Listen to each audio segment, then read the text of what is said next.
समाजस्य तद्भावे स दुर्बलः तस्मात् ऐक्यं प्रशंसन्ति दृढ़ राष्ट्र हितैषिणः। एकता समाज का बल है, एकताहीन समाज दुर्बल है, इसलिए राष्ट्रहित सोचने वाले इस एकता को ही बढ़ावा देते हैं। लेकिन वहीं जब एकता भंग होती है तो राष्ट्र पहले खंडित होता है और फिर विखंडित।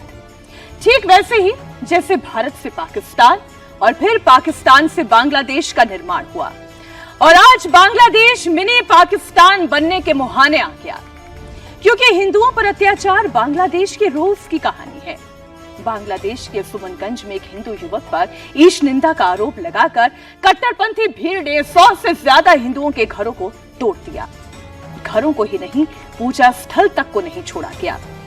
200 से ज्यादा हिंदू परिवार केवल इसी सुमनगंज से पलायन कर गए। यहाँ केवल एक घटना का जिक्र किया गया, घटनाएं तो बहुत हुई हैं। इस्कॉन के संत चिन्मय दास प्रभु को गिरफ्तार किया गया, उनके वकील पर जानलेवा हमला हुआ। प्रश्न यही है कि वसुधैव कुटुंबकम के सूत्र से चलने वाले सनातन के सत्य से कौन विचलित हुए? संगच्छध्वम संवदध्वम की प्रेरणा स्रोत सनातन और इसके धर्मावलंबी हिंदू आज संकट में क्यों हैं?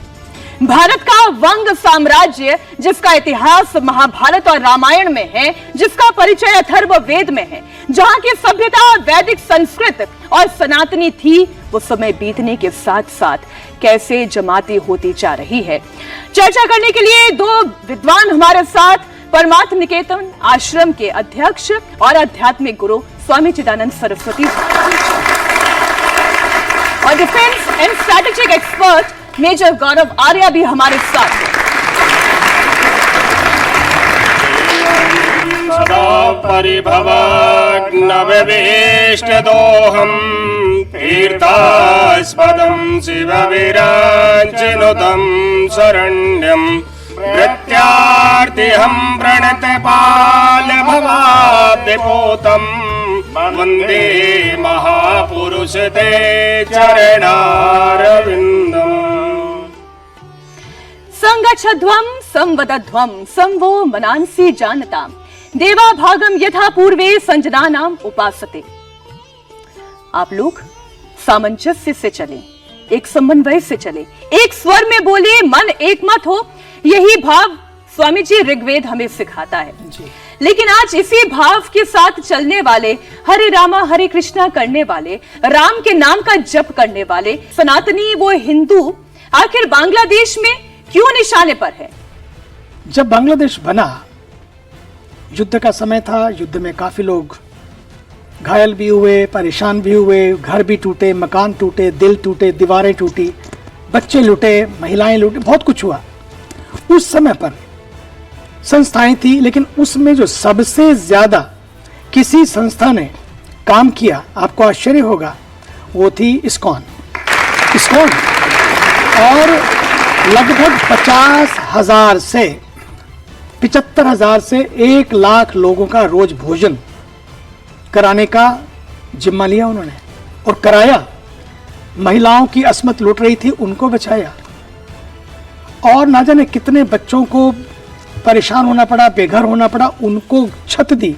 श्रीला प्रभुपाद जी ने, हमारे जो श्री रविशंकर जी सितार वादक हैं, जॉर्ज हैरिसन जो बीटल्स, उनको 1971 में, उस आयु में वो 74-75 साल के थे, उस आयु में उन्होंने वहां पर न्यूयॉर्क में टाइम स्क्वायर के पास एक बहुत बड़ी इवेंट किया और उस इवेंट में आपको आश्चर्य, कॉन्सर्ट में लगभग आज के मूल्य में देखा 100 करोड़ रुपए आए और वो सारे के सारे स्वयं पे खर्च ना करके उन्होंने पूरा का पूरा धन वहाँ के लोगों के लिए, वहाँ की शिक्षा के लिए, वहाँ की भूख को मिटाने के लिए, वहाँ की प्यास को मिटाने के लिए और वहाँ के जो लोग शरणार्थी बन गए तो उन सबको घर देने के लिए उन्होंने पैसा यूज किया। आज वही लोग, ऐसे लोग मैं तो सोच भी नहीं सकता हूँ, ये कैसा धर्म है, ये कैसा धर्म है। ये तो इस्लाम को भी बदनाम कर रहे हैं लोग, अपने धर्म को, अपने कुरान को भी बदनाम कर रहे हैं। मुझे तो लगता है कि ऐसे लोगों को जिनको सम्मान देना चाहिए था, जिनको पुरस्कार मिलने चाहिए थे, उनको आज जेल में बंद किया जा रहा है। ये तो पैदा होते गीता पकड़ा रहे हैं उनके साथ ये सलूक। और जो पैदा होते ही थोड़ा सा जवानी आती है, थोड़ा सा आगे बढ़ते उनको गन पकड़ा दी जाती है। एक तरफ गन है और दूसरी तरफ गीता है, लेकिन उनको हम आतंकवादी मान रहे हैं, उनको हम बैन लगा रहे हैं, और दूसरी तरफ जो गन पकड़ रहे हैं उनको हम प्रश्न दे रहे हैं। आपने गीता का जिक्र किया, गीता क्या सिखाती है? ऐसी परिस्थिति में गीता का उपदेश क्या है? गीता का उपदेश यह है, तस्माद उत्तिष्ठ भारत युद्धाय कृत निश्चया। भगवान श्री कृष्ण ने सारे उपाय किए, वार्ताएं चलती रही, वार्ताओं का दौर हुआ, खत्म हुआ। उसके बाद उन्होंने अर्जुन को वही उपदेश दिया। अर्जुन तो भाग रहा था, भगवान श्री कृष्ण ने उस भागते हुए अर्जुन को पकड़ा।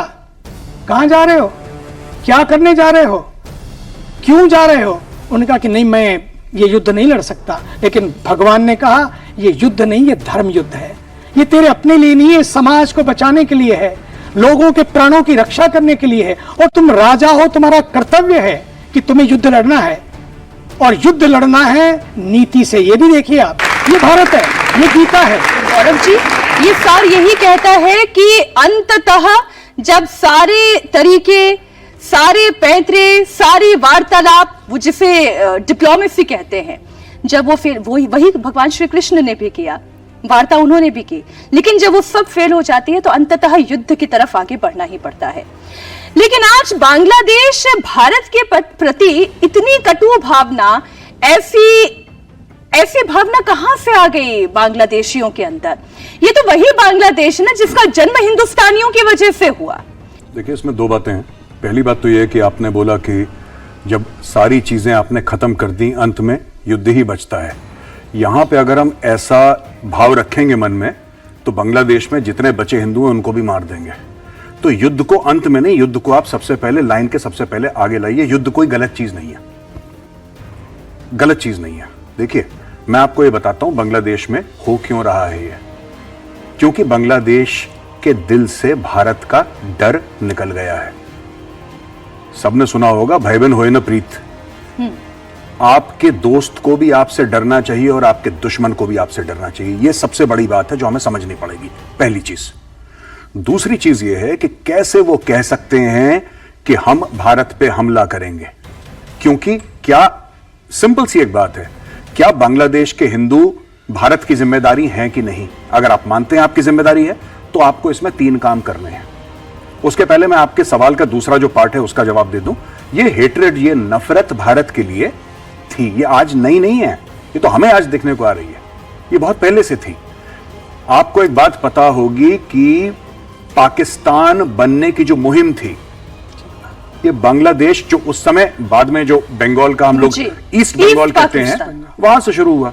भारत का विभाजन का जो आइडिया था वो बंगाल से आया, जो बांग्लादेशी बाद में जो ईस्ट बंगाल बांग्लादेश बना। पहली बात यह। दूसरी चीज यह है कि ये हेट्रेड रहा है, सिर्फ ये बात थी कि शेख हसीना की सरकार थी, शेख हसीना ने वो सांप के फन पे पैर रख रखा था, वो चली गई, सांप ने वापस अपना फन उठाया, अब वो डसने को आ गया है।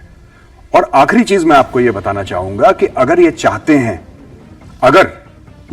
हम लोग कि वहां पे हिंदुओं के खिलाफ ये जो भी हो रहा है, बर्बरियत हो रही है, जुल्म हो रहा है, ये बंद हो जाए, तो फिर आपको हिंसा का रास्ता अपनाना पड़ेगा। ये प्यार, मोहब्बत। और एक और चीज, मैं कोई मेरी बात का बुरा ना माने, मैं क्योंकि मेरी समझ कम है इस मामले में, हम जो कहते हैं ना कि वासुदेव कुटुंबकम, मुझे शायद इतना ज्ञान नहीं है कि मैं ये कॉन्सेप्ट को समझ लूं, लेकिन जितना मेरा छोटा थोड़ा मोड़ा दिमाग है, उससे मैं कहता हूं कि आपका कुटुंब भारत है, विश्व आपका कुटुंब नहीं है। जो इस भारत में 140 करोड़ हैं वो आपकी जिम्मेदारी हैं, और दुनिया भर के हिंदू आपकी जिम्मेदारी हैं। जैसे इजराइल, कहीं भी किसी यहूदी को कुछ होता है, इजराइल एक्शन लेता है। दुनिया में हिंदू मॉरिशस में हो, अफ्रीकन मेनलैंड में हो, हिंदू कहीं पर भी हो अमेरिका में, आपको अगर दुख दर्द होता है तो सिर्फ बोलने से हम इसको कंडेम करते हैं, यह बोलना इसकी वैल्यू 0 है। यहीं से एक और सवाल निकलता है गौरव जी। सवाल यह है कि भारत से नफरत है तो भी फौज से लड़ो, हिंदुओं से क्यों नफरत है? उनको हिंदुओं से नफरत है क्योंकि वो बांग्लादेश के हिंदुओं को भारत का एक्सटेंशन समझते हैं। वो नहीं रह सकते। 57 मुस्लिम कंट्रीज हैं वर्ल्ड में, उनमें से कौन सी डेमोक्रेसी है? एक का नाम बता दीजिए। 57 है। नहीं, उनको बांग्लादेशियों को हिंदुओं से नफरत है। पहली ये चीज हमें कबूल, देखिए जब तक हम समस्या नहीं समझेंगे और उसको कबूल नहीं करेंगे उसका समाधान नहीं निकलने वाला, और इसका समाधान उनको समझा के नहीं निकलेगा। आपके पास INS विक्रांत है ना, आप बे ऑफ बंगाल में INS विक्रांत लगाइए, इनके सुर बदल जाएंगे रात रात। आप इंडियन आर्मी को बोलिए कि मोबिलाइज करे, complete eastern command to be mobilised, इनके सुर बदल जाएंगे।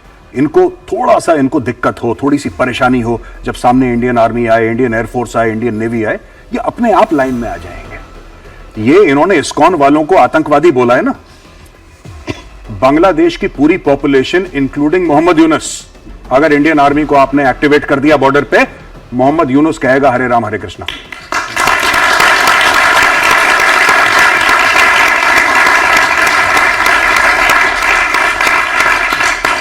ये आपने कहा हिंदुओं से नफरत है, और ये नफरत आज की नहीं है, ये तब की नफरत है जब पार्टीशन भी नहीं हुआ था, उसके लिए तैयारी शुरू हो गई थी। एक बांग्लादेशी इजराइल से क्यों नफरत करता है? वो तो कभी गया नहीं इजराइल। पाकिस्तान के पासपोर्ट पे लिखा है कि valid for every country accept Israel. एक आम पाकिस्तानी जो कि कभी इजराइल उसको जाना अलाउड ही नहीं है, वो इजराइल से नफरत क्यों करता है? ये प्रॉब्लम ये है, देखिए समझिए, जो अदर है, जो दूसरा है, उससे नफरत करनी है क्योंकि वो दूसरा है, क्योंकि वो दूसरा है ना। अब ये देख लीजिए, यहां पे जो बांग्लादेशी हिंदुओं के खिलाफ मुहिम कर रहे हैं, ये लोग क्या कहते हैं? ये लोग ये कहते हैं कि साहब बांग्लादेशी हिंदुओं को हम इसलिए मार रहे हैं, पीट रहे हैं, औरतों का बलात्कार हो रहा है। क्यों? क्योंकि वो आवामी लीग के साथ थे, वो शेख हसीना की पार्टी के साथ उनके संबंध थे। चलिए ये भी बात मान लेते हैं, फिर मंदिर उसको मारो, अगर आपको मारना है तो। अब मंदिर क्यों तोड़ रहे हैं? देखिए बात यही है ना, it is hatred for the Hindu. इसमें इंडिया, बांग्लादेश, पाकिस्तान का कोई लॉजिक नहीं है। हिंदू कहीं पे भी होगा, उनसे नफरत करनी है। ये हमें देखिए, जब तक ये कटु सत्य हम लोग नहीं बोलेंगे सामने, हम लोग जब तक इससे छुपेंगे, झूठ बोलेंगे, तो ये प्रॉब्लम रहेगी। प्रॉब्लम यही है, ये कटु सत्य है और ये हमें मान लेना चाहिए। लेकिन हिंदुओं से नफरत क्यों है? हिंदू ने क्या गलत प्रेरणा दे दी? क्या सनातनी सोच ऐसी दिखा दी? सारी बात ये संकट सोच का है। सोच ही अलग है। जब सोच अलग होती है, सोच प्रदूषित होती है, तो सब कुछ प्रदूषित हो जाता है। Everything is contaminated. एक सोच ये है कि सब कुछ होते हुए भी जिन्होंने उनको जन्म लेते समय संभाला, उसके खिलाफ वो काम कर रहे हैं। दूसरी सोच है कि अयम निजः परोवेति गणना लघु चेतसाम उदार चरिता नाम तो वसुधैव कुटुंबकम। कहते हैं अयम निजः, ये मेरा है, ये उसका है, ये अलग है, वो अलग है। नहीं, बोले ये तो बहुत छोटी छोटी जो लोग सोचते हैं ना, उनकी बातें हैं। लेकिन जो उदार चरित्र होते हैं, जैसे भारत है, भारत की संस्कृति है, भारत के ऋषि हैं, उन लोगों ने कभी ये सोचा ही नहीं। इसलिए हजारों साल से भारत खड़ा है, क्योंकि उन्होंने छोटा नहीं सोचा। स्वामी जी, आपने कहा कि हमारी सोच बड़ी है इसलिए भारत महान रहा जी, और आज भी महान इसलिए कहलाया जाता है। लेकिन इस सोच को मानने वाले तो गिनती के हैं ना, इंडियन सब कॉन्टिनेंट में है। और वहीं अगर हम दूसरे दो धर्म की बात करें, चाहे वो क्रिश्चियनिटी हो या फिर वो इस्लाम हो, वो संख्या में बहुत ज्यादा है, बहुत है। फिर ये क्यों हुआ? देखो, सोच की जो वैल्यू होती है ना, वो वैल्यूएबल से भी ज्यादा होती है। आप देख लीजिए पूरे विश्व में आज क्यों भारत का उतना सम्मान है। मैं तो 45 साल पहले अमेरिका चला गया था, तब के भारत को भी और भारतीयों को मैंने देखा है, और मैं आज भी देखता हूं। जैसे जैसे सोच बदली है, और बदली है किसी ने, और ये भारत का सौभाग्य है कि भारत के पास सोच भी अच्छी है और भारत के पास कोच भी अच्छा है। बड़ी प्यारी कोचिंग कर रहे हैं वो। और इस देश का प्रधानमंत्री मैं कह सकता हूं, किसी को धोखा खाने की जरूरत नहीं है, किसी को भी शक करने की जरूरत नहीं है। शिकायतें लोग कर सकते हैं, शिकवे हो सकते हैं, लेकिन शक नहीं कर सकते। वो एक ऐसे व्यक्ति हैं जो केवल अपने लिए नहीं सोचते, वो रात दिन सांस भी लेते हैं तो भारत के लिए, और भारत सांस लेता तो पूरे विश्व के लिए। इसलिए भारत भारत है, इसलिए भारत भारत है, और ये भारत टिकेगा भी इसलिए। सदियों से टिकाया है, सदियों तक टिका रहेगा। आप देखेंगे, जैसा आपने कहा ना, समय आएगा खड़े हो जाएंगे वो विमान भी, खड़े हो जाएंगे वो भी। और लेकिन उससे पहले पूरे विश्व को, पूरे विश्व की एक सोच को, उसको समझने का, उसको मौका देने का, कि ताकि कभी किसी को ये कहने, हाँ बात सही है आपकी, इजराइल की बात, भय होना चाहिए। वो भी एक रास्ता है, क्योंकि उनकी अपनी एक समस्या भी है। थोड़े लोग, दमदार लोग, और वो घिरे हुए चारों तरफ से। उनको पता है कि यदि नहीं किया तो खत्म हो जाएंगे। लेकिन भारत को पता है कि नहीं, अटैक तो करना है, लेकिन उससे पहले कोशिश करनी है कि जो रास्ते हैं उनको किया जाए, और उसके बाद यदि नहीं होता है, पक्का मान के चलिए इस देश के प्रधानमंत्री कभी धोखा खाने वालों में से नहीं है। कोई ऐसे व्यक्ति हैं इस देश के गृह मंत्री, बहुत सोच के साथ चलते हैं, और सोच के साथ चलना चाहिए। जब देखिए डिप्लोमेटिक चैनल्स में क्या बातचीत हो रही है मेजर गौरव, ये तो कहना हमारे लिए बड़ा मुश्किल है। लेकिन जब हम बांग्लादेश की बात कर रहे हैं, वहां की जमाती फोर्स की बात कर रहे हैं, हम उसके मिनी पाकिस्तान बनने की बात कर रहे हैं, तो वो आइडियोलॉजी इनकलकेट कहां से हो रही है, कहां से वो विचार आ रहे हैं? पाकिस्तान समझा रहा है, डीप स्टेट समझा रहा है। कोई किसी को समझाने की आवश्यकता नहीं है, तो बाय बर्थ है ये, इसमें कौन समझाएगा? मैं आपको बताता हूं, जो जमात इस्लामी की आप बात कर रही हैं, जमात इस्लामी बांग्लादेश में भी है, जमात इस्लामी पाकिस्तान में भी है, जमात इस्लामी भारत में भी है, पहली बात। दूसरी चीज, जमात इस्लामी वाले वही लोग थे जिन्होंने 1971 में जब ऑपरेशन सर्चलाइट हुआ था, जब पाकिस्तान ने जनरल टिक्का खान को भेजा था और बोला था कि बंगालियों की नस्ल साफ कर दो, बिल्कुल 10 लाख औरतों का वहां पे रेप हुआ था और 30 लाख आदमियों को मारा था। तब जाके पैदा हुई थी मुक्ति बाहिनी, मुक्ति योद्धा, ये सब लोग तब जाके पैदा हुए थे। इंडियन आर्मी ने ट्रेन करा, इंडियन आर्मी ने इक्विप करा। ये जो सोच है, ये जो जमात की सोच है, जमात इस्लामी की सोच, यही सोच काफी हद तक भारत में भी है, पर भारत में जमात इस्लामी की चलती नहीं है, क्योंकि जमात इस्लामी को कोई पूछता नहीं है यहां पे। लेकिन Jamaat Islami is very powerful in Pakistan and Bangladesh. वहां पे समाज को कैसे मोल्ड करना है वो लोगों को आता है वहां पे, और करते भी हैं। तो ये सोच वहां से आती है, ये कट्टरपन की सोच। और इसका ये मतलब नहीं है, देखिए अगर भारत के उनके बहुत मधुर रिश्ते भी होते बांग्लादेश से, राइट, मुझे तो अभी तक ये समझ में नहीं आया कि हमने बुरा क्या करा उनका, भारत ने बुरा क्या करा। This is hatred for the other, दूसरे जो हमारे मजहब का नहीं है उससे नफरत करो। ये जमात इस्लामी की सोच है। और मैं ये नहीं कह रहा कि दुनिया में सारे मुस्लिम देश ऐसे हैं, ऐसी बात नहीं है। आप जाइए यूएई में घूमिए, आपको बहुत अच्छी एक वेलकमिंग फीलिंग आएगी। आप मलेशिया जाइए, आप इंडोनेशिया जाइए, आपको अच्छा लगेगा। लेकिन भाई आप पाकिस्तान बांग्लादेश जाइए, शायद आपको अच्छा ना लगे। ये मानसिक बीमारी है। एक और बात मैं आपको कहना चाहता हूं ना, कि मैं अक्सर बात करता हूं तो लोग गलत ना समझें, इसलिए मैं क्लैरिफाई करना चाहता हूं। डिप्लोमेसी की आपने बात बोली, कल अगर हमारे प्रधानमंत्री जाते हैं या कहीं पे हमारी बात होती है, वहां पे मोहम्मद यूनुस बैठे हैं, यहां पे मोदी जी बैठे हैं। मोहम्मद यूनुस को यह पता होना चाहिए कि मोदी जी जहां बैठे हैं, पीछे जो समुद्र है उसके अंदर आईएनएस अरिहंत है। कहने की बात यह है कि डेमोक्रेसी और डिप्लोमेसी तभी कामयाब होती है जब पीछे बल खड़ा है। जब मोदी जी वहां पे बैठे हैं, उनको पता होना चाहिए कि 12 लाख इंडियन आर्मी पीछे खड़ी है। और फिर उसके बाद आप प्यार मोहब्बत की बातें करिए, आप डिप्लोमेसी की बातें करिए। डिप्लोमेसी तभी सक्सेसफुल है जब दूसरे को पता है कि ये लोग इतना वायलेंस कर सकते हैं कि हमारी हस्ती मिट जाएगी। उसके बाद आप लोग आराम से बात करिए, तब वो बात आपकी मानेंगे भी। Always negotiate from a position of strength, never from a position of weakness. कमजोरी की इज्जत नहीं होती इस दुनिया में। क्या वो स्ट्रेंथ, वो ताकत इस वक्त जो वहां का हिंदू समाज है वो संगठित हो रहा है? कुछ तस्वीरें मेरे पास है और मैं आप भी लगातार देख रहे होंगे, हिंदुओं के घरों को तोड़ा, उनके व्यवसायिक प्रतिष्ठानों को तोड़ा, इस्कॉन के मंदिर को तोड़ा तो तोड़ा, जो वहां के हिंदू हैं उनके घर में रखे हुए मंदिर को भी तोड़ दिया। ये नफरत तो बहुत ज्यादा भयानक है। और फिर उनको धमका रहे हैं कि या तो देश छोड़ दो या धर्म परिवर्तन कर लो, और अगर ये दोनों नहीं कर सकते तो फिर मरने के लिए तैयार हो जाओ। आपको क्या लगा था कश्मीर में क्या बोला था कश्मीरी पंडितों से? यही तो बोला था कि धर्म परिवर्तन कर दो या कश्मीर छोड़ दो। तो उनको धर्म परिवर्तन नहीं करना था, उन्होंने कश्मीर छोड़ दिया। फिर अलिफ गलिफ चलिफ हम लोग सब जानते हैं इस मामले को। मैं आपको यही बोल रहा हूं। अब देखिए ना, ये कहते हैं कि आवामी लीग के साथ थे हिंदू, घर में मंदिरों को क्यों तोड़ा? क्या जो वहां पे शिवजी की मूर्ति है या श्री कृष्ण की मूर्ति है, वो मूर्ति भी क्या आवामी लीग की मेंबर थी? इसका आवामी लीग से ये पॉलिटिकल वेंडेटा है नहीं, this is a religious vendetta. ये कम्युनल वायलेंस है, पहली चीज, ठीक है ना। दूसरी बात बड़ी अहम मैं आपको ये बताता हूं कि ये खत्म नहीं होगी। आपने बोला हिंदू संगठित हो रहे हैं, कितने हिंदू वहां पे? सब संगठित हो जाएं, फिर क्या हो जाएगा? कुछ नहीं होने वाला हिंदुओं के संगठित होने से। हिंदुओं को यहां पे संगठित होना होगा भारत में, क्योंकि भारत में 100 करोड़ से ज्यादा है। Numbers matter. देखिए बांग्लादेश में जो हो रहा है इस वक्त, हिंदू माइनॉरिटी में है तो ये हावी हो गए। वहां पे मेजॉरिटी में होते क्या हावी हो पाते? नहीं हो पाते। सिंपल सी बात है। और वो लोग हावी होते रहेंगे क्योंकि उनको पता है कि ठीक है, हमारी सरकार भी लगातार एंगेज कर रही है, लगातार डिप्लोमेसी कर रही है, और वहां पे बीएसएफ ने बॉर्डर को कर दिया टाइट।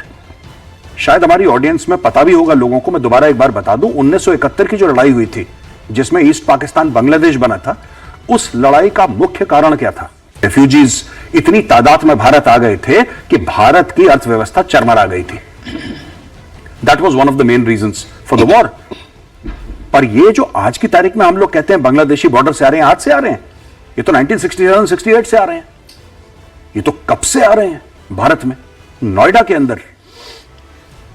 अंदर इतने बांग्लादेशी हैं। आप पूछिए कहां से हो? मालदा से हैं, सब मालदा से हैं। मालदा की पॉपुलेशन इतनी हो गई जितनी उत्तर प्रदेश की खुद की नहीं है पॉपुलेशन, उतनी मालदा की हो गई। ये सारे के सारे वहां से आ गए बांग्लादेशी, राइट? और यहां पे अगर आप एनआरसी बोलते हैं तो लोग कहते हैं साहब कम्युनल कैसे है?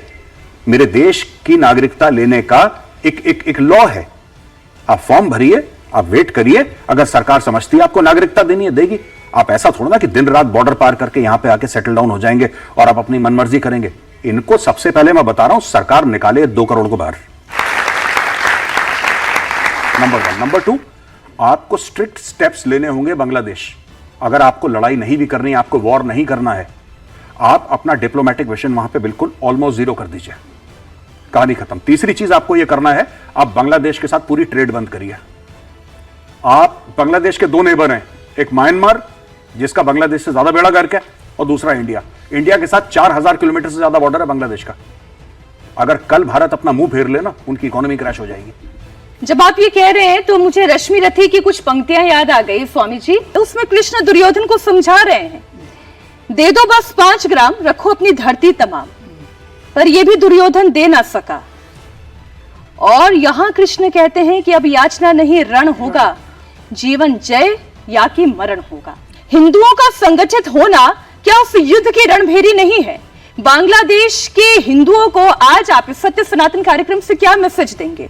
आपने कुछ महीनों पहले सुना होगा, बटेंगे तो कटेंगे। आपने देखा होगा कि जब जब भारत बटा तब तब भारत कटा, जब जब भारत बटा तब तब भारत घटा। नक्शे उठा के देख लीजिए, जहां जहां कुछ उसमें से लोग ऐसे पैदा हुए, बट गए, औरों के साथ मिल गए, अपने ही वतन के साथ, अपनों के साथ धोखा किया, दूसरों को मौका मिला। इसलिए जो हुआ सो हुआ, जो खोया गम तो है, तकलीफ भी होती है। ये हुआ क्या अपने साथ इतना सब कुछ होते हुए, बट लेकिन जो खोया उसका गम नहीं, लेकिन जो बचा है वो आज भी किसी से कम नहीं है। आज भी मौका है कि जितने भी हैं, जहां भी हैं, जो भी हैं, ये याद रखें, अब बंटने से काम नहीं चलेगा, ना बांटने से काम चलेगा। इन दरारों को जो आ गई है बीच में, जाति पाति या छोटी मोटी, कहां थी जाति पाति व्यवस्था? तो वर्ण व्यवस्था थी। कोई लोहार का काम करता था तो लोहार कहलाने लग गया, लोहे का काम करने वाला, वो लोहार बनता चला गया। वो उसका कर्म था, वो भी रुचि थी। उस रुचि में जो उसका बेटा आया या जो भी आया वो भी वही बनता गया। तो बात जो थी हमारे यहाँ वो जाति पाति की नहीं थी, लेकिन फिर भी आज जिस स्थिति में हम खड़े हैं या पहुंचा दिया गया है, उस स्थिति में राजनीतिज्ञों ने उसको पहुंचाया। और जो पहुंचाया है तो भी मैं कहूंगा जहां खड़े हैं फिर भी एक दूसरे का सम्मान करो। पता है, कल मेरी एक मीटिंग थी, मैं अभी कुंभ के मेले में था, वहीं से वापस आ रहा हूं क्योंकि मेला शुरू होने जा रहा है। तो मुझे किसी ने पूछा कि क्या प्लान है। मैंने कहा सबसे पहला भंडारा, जितने भी निषाद राज हैं वहां पर गंगा के तट पर रात दिन रहते हैं, नौका चलाते हैं, सबको पार करते हैं। सबसे पहला भोजन संगम के तट पर उनका होगा।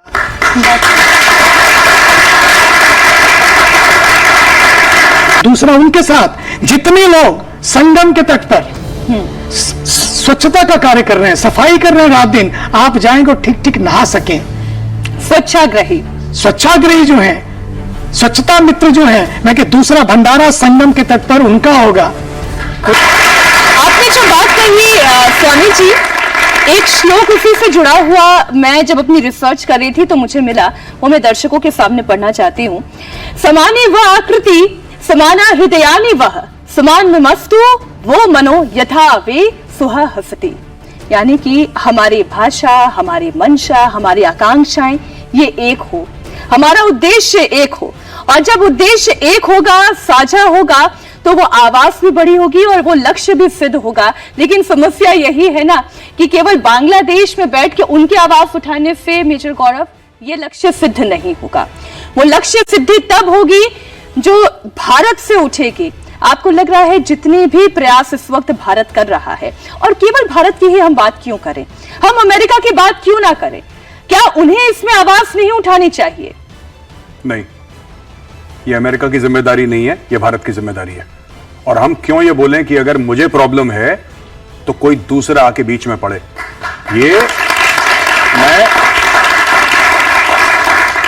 ये जो हम अरबों खरबों के हमने हथियार खरीदे हैं या बनाए हैं, ये रिपब्लिक डे की परेड के लिए बनाए हैं, किस चीज के लिए बनाए हैं?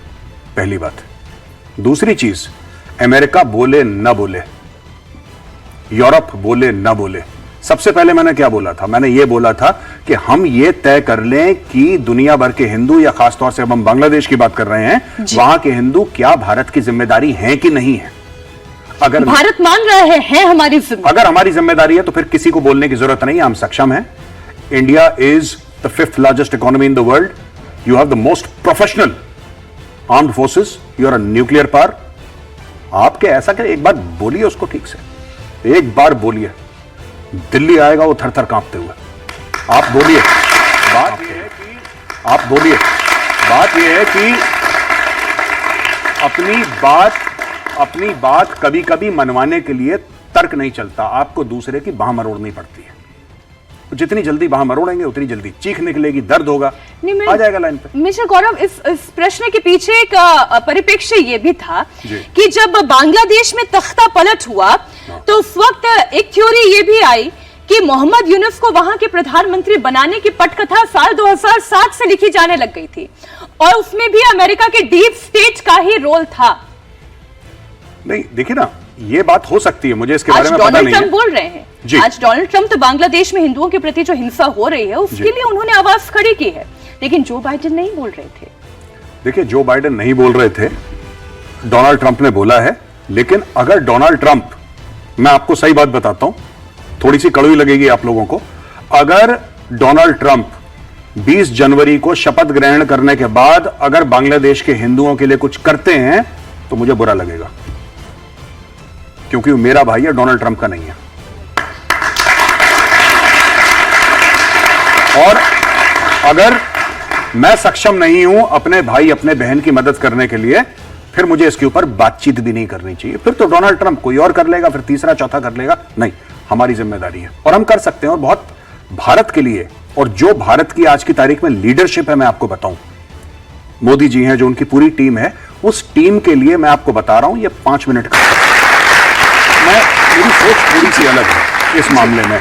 हम लोग कहते हैं कि नहीं, हर चीज नैतिकता से चलनी चाहिए। मुझे नहीं लगता कि नैतिकता वैतिकता ज्यादा कुछ इसमें, मुझे ऐसी कोई प्रॉब्लम नहीं है। अनैतिक हो जितना तो मुझे उतनी ज्यादा अच्छी लगती चीजें। देखिए, बात यह है कि जहां देश की बात है, जहां भारत मां की बात है, वहां क्या लीगल है क्या इलीगल है, मैं इन चीजों में नहीं पड़ता। देश के लिए जो कुछ अच्छा है वो मेरे लिए अच्छा है, चाहे मुझे कानून तोड़ना पड़े या फिर हड्डी तोड़नी पड़े, मेरे लिए यह चीज एब्सोल्युटली ओके है। अगर वो भारत मां की सेवा में, अपने पर्सनल बेनिफिट के लिए नहीं, भारत मां की सेवा के लिए, पहली चीज।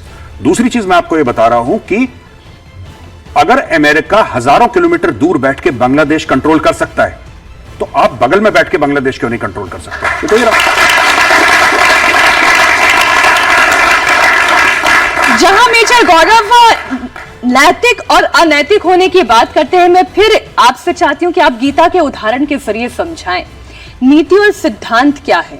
पुराण से ही मुझे किस्सा याद आ गया कि भोले बाबा इतने दयालु कि उन्होंने आशीर्वाद दे दिया, एक राक्षस ने भी उनकी सेवा की, उनकी पूजा की, उनकी आराधना की, तो उन्हें भी आशीर्वाद दे दिया कि मांगो जो वर मांगना चाहते हो। अगले ने वर भी मांग लिया कि मैं तो आप ही को भस्म करना चाहता हूं। उस भस्मासुर का अंत करने के लिए भी भगवान विष्णु ने मोहिनी का अवतार लिया था। अब आप इसे नीति कहेंगे, सिद्धांत कहेंगे, नैतिक कहेंगे, अनैतिक कहेंगे, लेकिन प्रसंग तो एक ये भी है। देखिए, यही तो भगवान कृष्ण ने किया।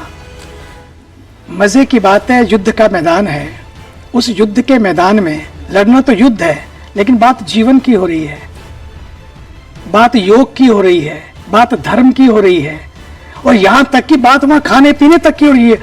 युक्ताहार विहार से युक्त चेष्ट से कर्मसु की हो रही है।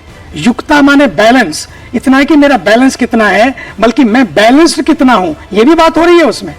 लेकिन इसके साथ साथ युद्ध लड़ते लड़ते जब जब ऐसा लगा कि यहां पर अब नीति के साथ साथ नियति बदलने जा रही है, तो कौन सी नीति लानी है अपने धर्म को बचाने के लिए, अपने राष्ट्र को बचाने के लिए, तो भगवान कृष्ण ने उसको भी किया, उसको किया और करके उसको भी नीति का ही सहारा दिया।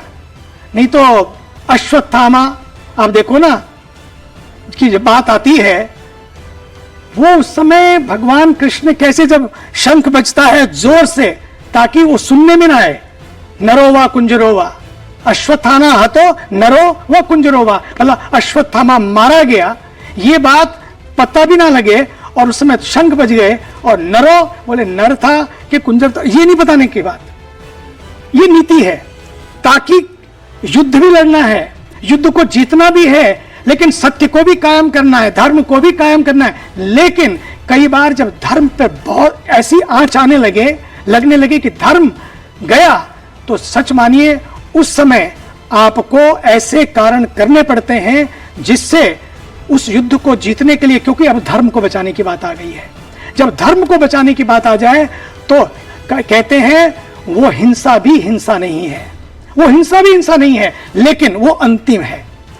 पहले सारे पड़ाव भगवान कृष्ण ने किए और करने चाहिए, ये नीति है। लेकिन नियति अगर बदलने जा रही है, उस नियति को भी नीति के साथ लेकर चलने के लिए उन्होंने क्या किया?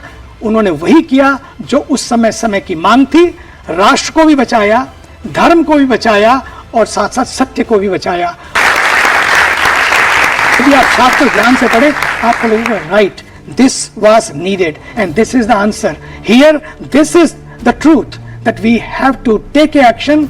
वही तो मेरे कभी कभी आश्चर्य होता है, ये जब मैं यूनुस मोहम्मद को देखता हूं, उसको ग्लोबल पीस प्राइज मिला, जिसको ग्लोबल पीस प्राइज मिला हो, और वो व्यक्ति वहां बैठकर इस तरह का एक्शन लेता हो, मुझे लगने लगा कि देने वाले गलत थे या लेने वाला गलत था, या सोच के ये जो सारा संकट जो मैंने आपको बताया, ये पूरे विश्व में नैरेटिव्स घड़े जा रहे हैं। हिंदुओं के पक्ष का नैरेटिव क्या है और हिंदुओं के विपक्ष का नैरेटिव क्या है, दोनों आपसे जानना। पहली बात तो वहां की सोचने की शैली क्या है। अगर आप जाएंगे, कई बार आपको धर्म स्थलों पर लिखा होगा माई वे और नो वे, ये तो सोचने की शैली है, माई वे और नो वे। और दूसरा है माई वे इज हाई वे। लेकिन हम क्या कहते हैं?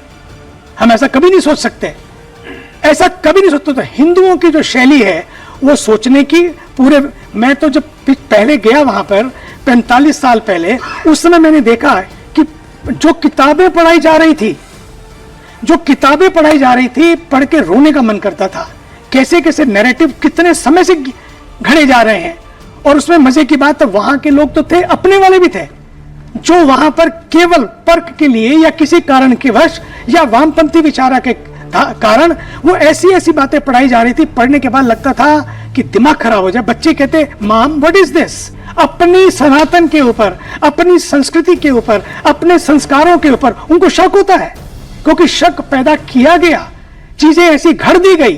तो मैंने सोचा कि अब इसको कैसे करें, लड़कर नहीं। तो मैंने क्या किया, मैंने एक टीम ली। मैं पूरे 5 साल वर्ल्ड के सारे यूनिवर्सिटीज में गया, जगह जगह गया। एक हार्वर्ड के प्रोफेसर, कोलंबिया के प्रोफेसर, हम दोनों गए। जितने टॉप प्रोफेसर थे उनको चुना, लगभग 2000, और एक इंसाइक्लोपीडिया ऑफ हिंदुइज्म, हिंदू धर्म विश्वकोश। पहली बार there is encyclopedia Britannica, there is encyclopedia Islam, Christianity, Buddhism, Judaism, all are there, but not Hinduism। इतना बड़ा विशाल धर्म, उसके पास एक इंसाइक्लोपीडिया नहीं था, एक हिंदू धर्म विश्वकोश नहीं था। कहीं कुछ पढ़ना है तो 2 किताबें जो उन लोगों ने लिख मारी उनको आपको पढ़ना और हिंदू धर्म को समझना है। ये जो आपने काम किया है जी, इंसाइक्लोपीडिया ऑफ हिंदुइज्म जी, ये बांग्लादेश एक भिजवाइए ना। मैं अभी कल मोहम्मद यूनुस जो है वो भी पढ़े इसे। यहाँ पर केवल बांग्लादेश में केवल इंसाइक्लोपीडिया नहीं भिजवाना है, बांग्लादेश के साथ जो इस समय जरूरत है वो यही है। और मुझे पूरा विश्वास है क्योंकि हम समाज में हैं, कैमरे के सामने हैं, मुझे लगता है कि tongue management is very important. I want to manage the tongue, not to say everything, but I'm telling you, believe me, in this country, India is not sleeping. Indian leaders are not sleeping. Israel की बात आती है, Israel के जब attack होता है वहां के जितने लोग होते हैं विपक्ष भी साथ खड़ा हो जाता है, पर यहां तो विपक्ष रोज संसद में, अभी तो कुछ हुआ नहीं है लेकिन उससे पहले ही प्रश्न खड़े हो रहे हैं, नए नए नैरेटिव खड़े जा रहे हैं। लेकिन सच तो ये है, मैं आपको बता दूं, कितने भी नैरेटिव खड़े जाएं या नारे खड़े जाएं, भारत कभी ना नैरेटिव और नारों पे विश्वास करता है, भारत विचारों पे विश्वास करता है। आपने टंग मैनेजमेंट कहा और मेरे जहन में अगला ही सवाल आ गया गन मैनेजमेंट। तो गन मैनेजमेंट की जरूरत है अभी? देखिए, आप फौजी से सवाल कर रही हैं, मैं तो ऐसे ही बोलूंगा क्योंकि मुझे बाकी चीजें नहीं पता। मुझे शास्त्र ही पता है, मुझे शास्त्र नहीं पता, मुझे शस्त्र ही पता है। तो मैं तो वही बोलूंगा जो मेरी लिमिटेड नॉलेज है, और मैं मानता हूं कि मेरी नॉलेज इस मामले में लिमिटेड है। लेकिन मैं ये सोचता हूं कि अगर दूसरा जो आपके सामने खड़ा है अगर वो आपसे भयभीत है तो आपकी बात फिर वो आसानी से मान लेता है। That should be the aim. देखिए, जहां तक बांग्लादेश की बात है, जहां तक हिंदुओं की बात है, ये बात सिर्फ हिंदुओं की नहीं है। अगर वो प्रॉब्लम सॉल्व हो गई ना, अगर कल, और हमारी लीडरशिप बिल्कुल सक्षम है उस प्रॉब्लम को सॉल्व करने में, वो कर भी देंगे। वो प्रॉब्लम सॉल्व हो गई, उसके बाद ये लोग कोई और प्रॉब्लम खड़ी करेंगे। जैसा आपने बोला कि ये किसी और का पपेट है, ये अमेरिकन डीप स्टेट का पपेट है, कल कुछ और करेंगे ये लोग। अच्छा, वहां पे एक और पावर बड़ा सक्रिय है, दैट इज चाइना। कल बिल्कुल भारत के कोने में, बिल्कुल भारत के साथ में, ये चाइनीज को अगर इन्होंने जमीन दे दी 99 ईयर्स की लीज पे, 50 साल की लीज पे, तो मालदीव्स ने भी दे दी है। जैसे हाँ, पाकिस्तान में भी ग्वादर पोर्ट है। कल यहां पे अगर इन्होंने दे दी, फिर चाइना हमारे माथे पे आके दोबारा बैठ जाएगा। आज की तारीख में, एक जमाने में हम लोग कहते थे China to the east and Pakistan to the west, अब यह है China to the east and China to the west, क्योंकि चाइना हर जगह फैल चुका है। तो ये बांग्लादेश से कई सारी चीजें, और मैं यहां पे जियोपॉलिटिकली और स्ट्रेटेजिकली चिकन नेक है, मैं उस सब की बात ही नहीं कर रहा। I am not going into those details. बस मैं आपको सिर्फ ये बात बता रहा हूं कि ये वक्त बिल्कुल सही है इस वक्त, अगर आपको परमानेंटली अपनी प्रॉब्लम सॉल्व करनी है। और जहां तक आप गन की बात कर रही है ना, गन, तो अगर आप मुझसे पूछेंगी तो मैं तो हर समय यही, क्योंकि मेरी ट्रेनिंग ही वैसी हुई है, तो मैं तो हर समय बोलूंगा कि बातचीत बाद में करेंगे, पहले बंदूक चला दो। बट हो सकता है कि जब हम राष्ट्र के परिप्रेक्ष्य में बात करें तो यह चीज ठीक ना हो देश के लिए, क्योंकि it requires a great deal of maturity. अब डॉक्टर जयशंकर हैं, डॉक्टर जयशंकर ने कितनी प्रॉब्लम्स सिर्फ बातचीत करके सॉल्व कर दी। अयम बंधुरयम नेति गणना लघु चेतसाम उदारा चरितानाम तु वसुधैव कुटुंबकम। ये मेरा मित्र है और ये नहीं है। इस तरीके का आकलन बड़े ही छोटे मन के लोग या संकुचित मन के लोग करते हैं। उदार हृदय वाले लोगों के लिए तो संपूर्ण धरती ही परिवार है। यही भारत है, भारतीयता और सनातनी चरित्र का परिचय है।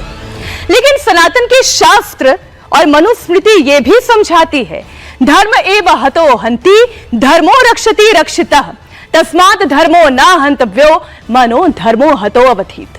यानी जो धर्म की रक्षा करता है, धर्म उसकी रक्षा करता है।